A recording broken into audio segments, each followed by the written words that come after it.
अभी तक हमने हाइड्रोजन एटम का फाइन स्ट्रक्चर पढ़ लिया था लास्ट क्लास तक। इसके बाद हमने नेक्स्ट जो डिस्कस करना है वो है spectra of alkali elements. Alkali elements कौन से होते हैं हमारे पास? अल्कली एलिमेंट्स हैं जैसे लिथियम जिसका एटॉमिक नंबर है 3, सोडियम जिसका एटॉमिक नंबर है 11, पोटाशियम जिसका एटॉमिक नंबर है 19, रुबिडियम जिसका एटॉमिक नंबर है 37 एंड सो ऑन। जो अल्कली मेटल है इसका जब एक्सपेरिमेंटली इनके स्पेक्ट्रम को स्टडी किया गया, इसमें दे फाउंड कि हर अल्कली एटम के स्पेक्ट्रम में 4 सीरीज जो है, 4 मेन सीरीज जो एग्जिस्ट करती हैं वही हर तरह के अल्कली एटम्स में एग्जिस्ट करती हैं। ये 4 सीरीज हैं। पहली है प्रिंसिपल सीरीज, सेकंड है शार्प सीरीज, डिफ्यूज सीरीज और लास्ट है आपकी फंडामेंटल सीरीज। तो कोई भी अल्कली एटम का स्पेक्ट्रम लेंगे हम, ये जो 4 सीरीज हैं ये हमेशा एग्जिस्ट करेंगे। Principal series, sharp series, diffuse series and fundamental series. अब बाल्मर्स फॉर्मूला हमने डिस्कस करा था हाइड्रोजन एटम के लिए, जिसमें हम वेव नंबर निकालते थे किसी भी लाइन के लिए या किसी भी सीरीज के लिए, विच वाज उस सीरीज का wave number that is equal to convergence limit उस सीरीज की minus Rydberg constant divided by n square. यही बाल्मर्स फॉर्मूला यूज करके हम जो है principal, sharp, diffuse and fundamental series के लिए भी फॉर्मूला डिराइव करेंगे। जैसे सबसे पहले प्रिंसिपल सीरीज। प्रिंसिपल सीरीज के लिए हम जो डिफाइन करते हैं वेव नंबर, वो डिफाइन करते हैं न्यू m, कोई भी नंबर है ये m, और p से डिनोट कर देंगे, p is for principal series. उसकी कन्वर्जेंस लिमिट अगेन p की सुपरस्क्रिप्ट डालेंगे minus r divided by m plus p square. ये मैं आगे बताऊंगा m प्लस p स्क्वायर क्या है। m goes from 2, 3, 4 up to infinity. अगर मुझे शार्प सीरीज बतानी है, शार्प सीरीज के लिए nu m s is equal to nu infinity s minus r divided by m plus s square. Here again m goes from 2, 3, 4 up to infinity.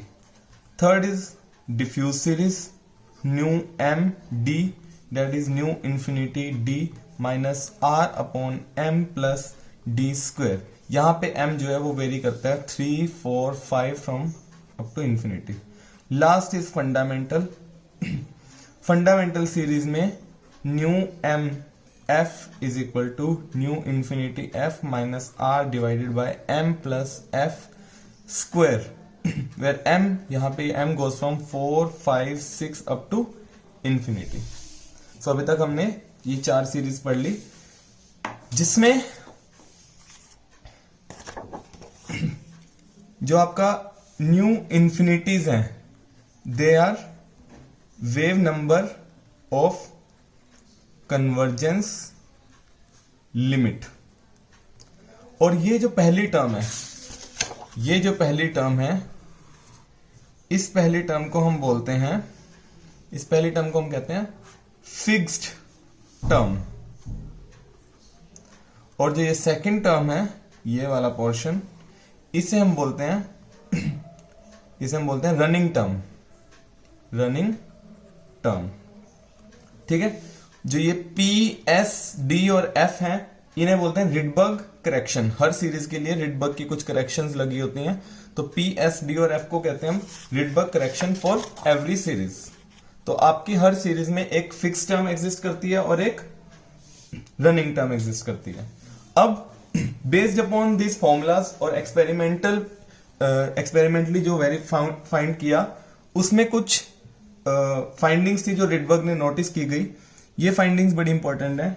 First is जो convergence limit है sharp series की और diffuse series की वो equal होती हैं, मतलब convergence limit of sharp series is equal to convergence limit of diffuse series and it is equal to first running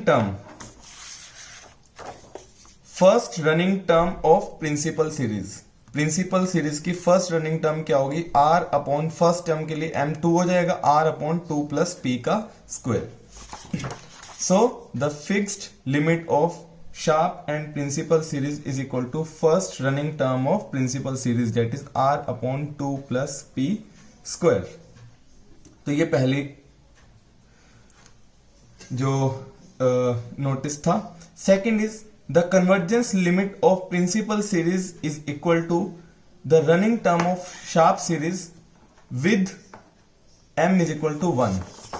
the convergence limit of principal series is equal to the running term of sharp series with m is equal to 1। ये special case है। The convergence limit of principal series is equal to the running term of sharp series but with m is equal to 1। Third, the convergence limit of fundamental series, ये है convergence limit of fundamental series, it is equal to first running term of diffuse series।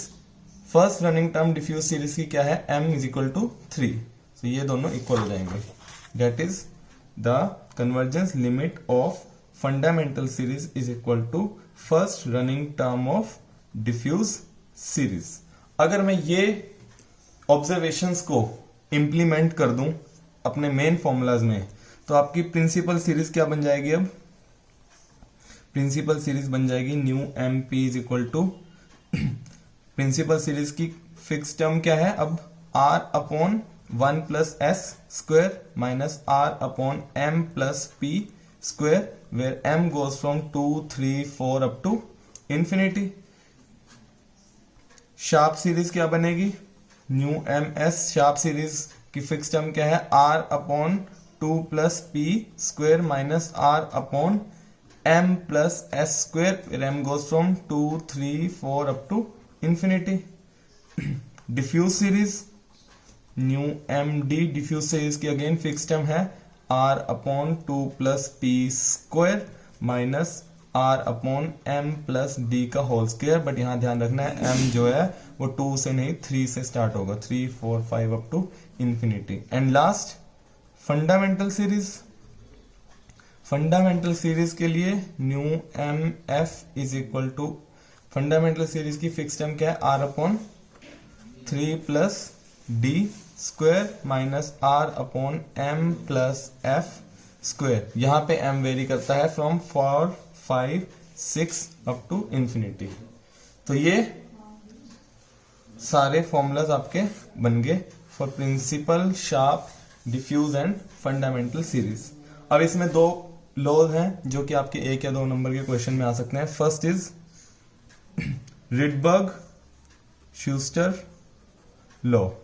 Rydberg Schuster law क्या कहता है, the wave number difference between principal series